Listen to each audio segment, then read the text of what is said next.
J'aurais voulu être poète, juste ce soir, pour revenir vainqueur de l'émotion soudaine, pour pouvoir enfin exprimer l'indicible.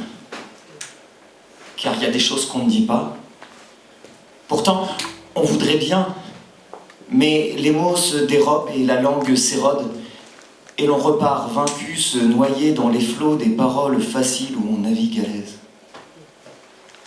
Comment tu le dis, hein? La douleur de la mère qui a perdu son enfant et qui survit contre les lois de la nature, on ne peut pas le dire. La joie insoupçonnée de la tendre visite d'un ami de passage qui, sitôt retrouvé, est déjà reparti.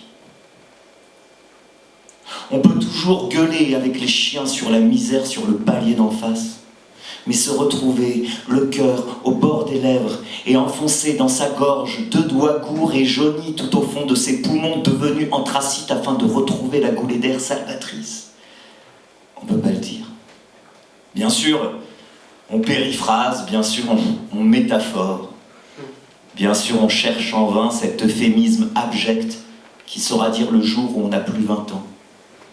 Dire la peur de la fenêtre.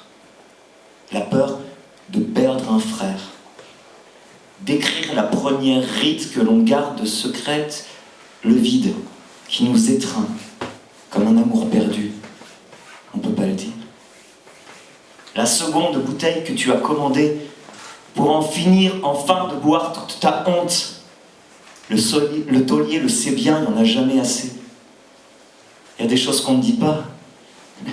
Le bonheur passager là, entre 2 alarmes. Les larmes de bonheur, ça oui, ça ne se dit pas. Car quand la joie devient à ce point insoutenable, tu n'es ni homme ni Dieu, tu n'es personne. C'est bien. Quand, sage comme une image, tu la sens fissurée grâce à un sourire récolté au hasard, ou bien à cause d'un mot qui t'aurait échappé et que jamais tu n'as su rattraper.